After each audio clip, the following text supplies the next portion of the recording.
क्या आपका जन्म पूर्वा भाद्रपद नक्षत्र में हुआ है, या उत्तरा भाद्रपद नक्षत्र में हुआ है, या अश्विनी नक्षत्र में हुआ है, या कृत्तिका नक्षत्र में हुआ है, या मघा नक्षत्र में हुआ है, या शतभिषा नक्षत्र में हुआ है? अगर आपका नक्षत्र ये लगन नक्षत्र ये है तो निश्चित तौर से आपको जो है अप्रैल का महीना बहुत ही फलदायक साबित होगा। मैंने आपको बताया है कि आपका इन नक्षत्रों में अगर जन्म हुआ है तो निश्चित तौर से यह नक्षत्र यह अप्रैल के महीने में जबरदस्त लाभ दे। देखिए, यहाँ अप्रैल के महीने में एक नहीं, दो नहीं, तीन नहीं, 4 ग्रह जो है अपने अपने राशि परिवर्तन करेंगे, अपने अपने नक्षत्र परिवर्तन करेंगे। तो जब कोई भी ग्रह नक्षत्र परिवर्तन करता है और अपने शुभ नक्षत्र में आता है तो उसके रिजल्ट भी शुभ ही निकल के आते हैं। तो मैं इसीलिए कह रहा हूं कि आपका जन्म पूर्वा भाद्रपद नक्षत्र में हुआ है, या उत्तरा भाद्रपद नक्षत्र में हुआ है, या अश्विनी नक्षत्र में हुआ है, कृत्तिका नक्षत्र में हुआ है, या मघा या शतभिषा नक्षत्र में आपका जन्म हुआ है, तो यह वीडियो आपके लिए बेहद खास रहने वाली है और आपको 1 अप्रैल से 30 अप्रैल के बीच में कुछ जबरदस्त लाभ मिलने वाले हैं। दोस्तों, आइए जानते हैं कि इस महीने में आपको किस स्थानों से लाभ मिल सकता है और अप्रैल का महीना क्यों आपके लिए टर्निंग पॉइंट होने वाला है। क्या क्या आपको उपलब्धि मिल सकती है, वैवाहिक जीवन हो या आप नौकरी या व्यापार करते हो, या जिस भी क्षेत्र में आपका काम हो वहां क्या आपको लाभ के संकेत मिलते हुए दिखाई दे रहे हैं। जानिए और समझते। इससे पहले मैं अपना इंट्रोडक्शन दे दूं।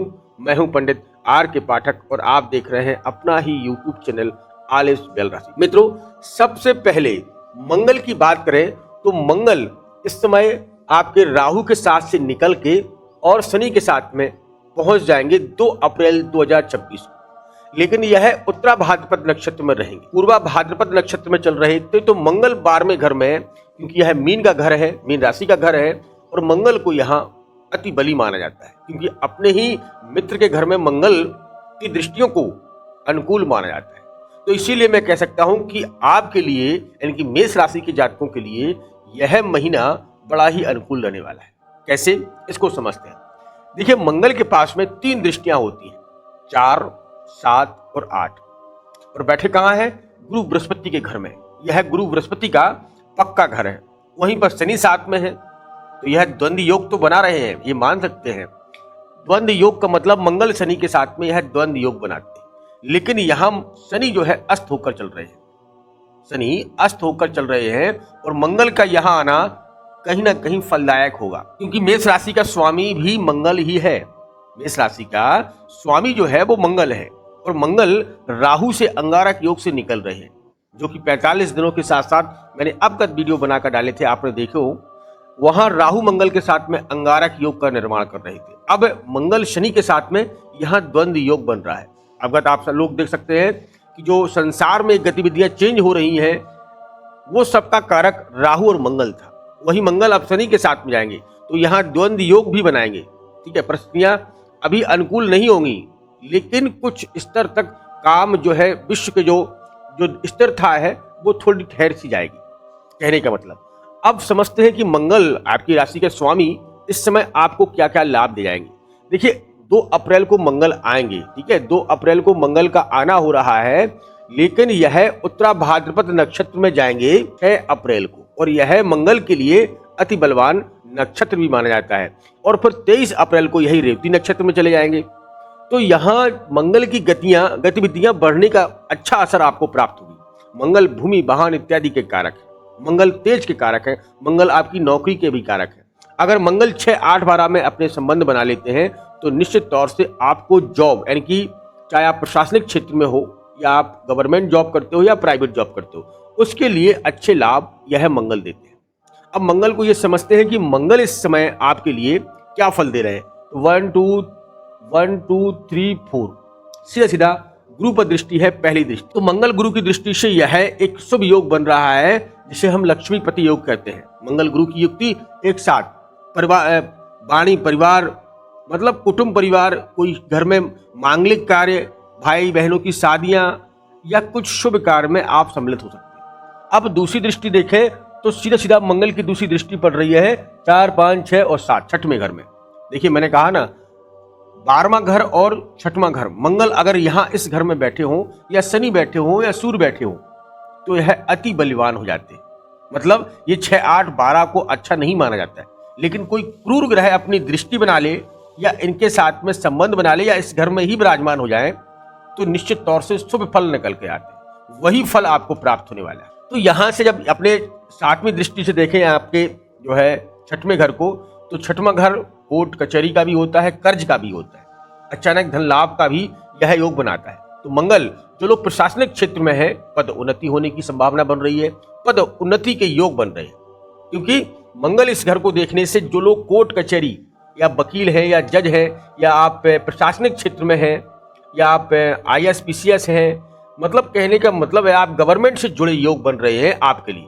अगर आप राजनीतिक क्षेत्र में हैं तो उसमें भी आपको लाभ देगी। मंगल व्यक्ति को जन्मभूमि से जोड़कर ही लाभ देता है, क्योंकि आप जानते हैं राजनीति में जो भी व्यक्ति जितने स्तर जमीनी स्तर से जुड़ा होता है उसे अधिक लाभ मिलते हैं। तो भूमि के ही कारक मंगल इस समय शुभ दृष्टि डाल रहे हैं और उत्तरा भाद्रपद नक्षत्र में 6 अप्रैल से इनका आना हो रहा है।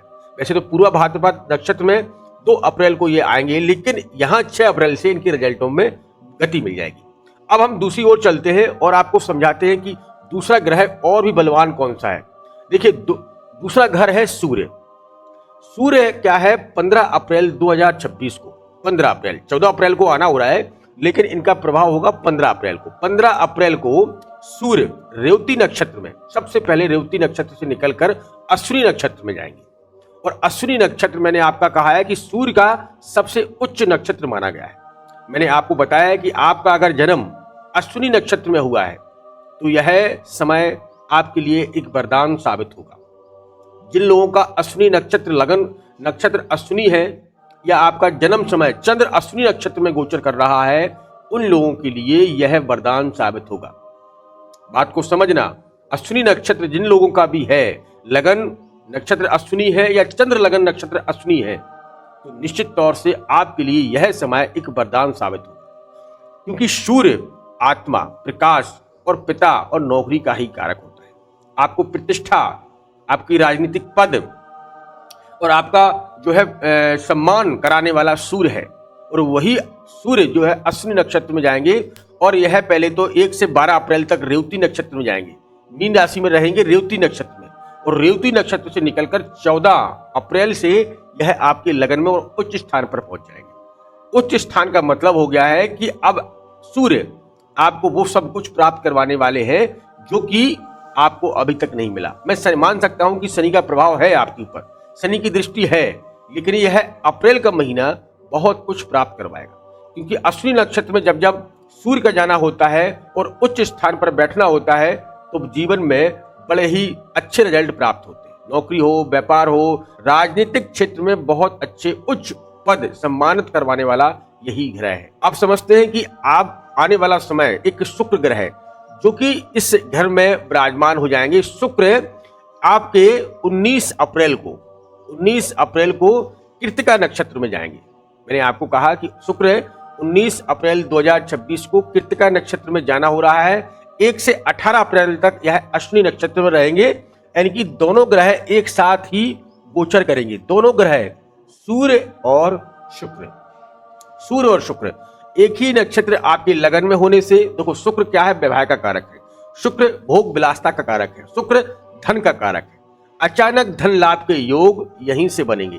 अचानक कोई विवाह शादी जैसी समस्या आपकी काफी समय से चली आ रही थी तो वो सॉल्व होती हुई दिखाई देगी, क्योंकि शुक्र विवाह का कारक भी है, शुक्र धन का कारक भी है, शुक्र जो है आपकी भोग विलासता का कारक भी है। इस समय आप कहीं यात्रा कर सकते हैं, अपना धन खर्च कर सकते हैं, अपने ऐसो आराम पर धन खर्च करने की आपकी योजनाएं बनेंगी, क्योंकि दोनों ग्रह इस समय अश्विनी नक्षत्र में आएंगे।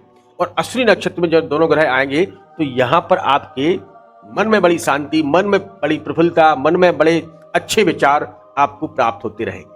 अब यही ग्रह जो है फिर 18 अप्रैल को कृत्तिका नक्षत्र में जाएगा। कृत्तिका नक्षत्र में जाने से यहाँ और भी शुभ रिजल्ट मिल जाएंगे, क्योंकि एक तरफ अश्विनी नक्षत्र और एक तरफ कृत्तिका नक्षत्र, ये दोनों ग्रह अपने उच्च स्थान पर विराजमान होने से, ठीक है, दोनों ग्रह आपके लगन पर होने से मेष राशि वालों के लिए जबरदस्त लाभ के संकेत बनेंगे। और यह अप्रैल का महीना कहीं ना कहीं आपको बहुत कुछ प्राप्त करवाएगा। आपकी भूमि वाहन से जुड़ा, आपकी नौकरी से जुड़ा, आपके व्यापार से जुड़ा पारिवारिक सुख आपको यहाँ प्राप्त करवाते हुए दिखाई दे रहे हैं, क्योंकि यहाँ सब कुछ आपको प्राप्त होता हुआ दिखाई देगा।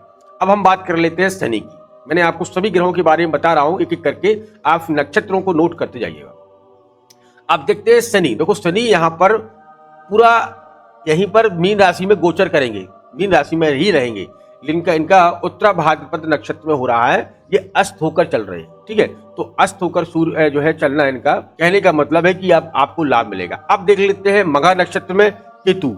मघा नक्षत्र में केतु का जाना हो रहा है और साथ में शतभिषा नक्षत्र में आपका राहु बैठा है। तो यहाँ आय के स्रोत आपके अधिक बढ़ जाएंगे, ऐसा धन आएगा, जबरदस्त तरीके से धन आने के संकेत बन रहे हैं।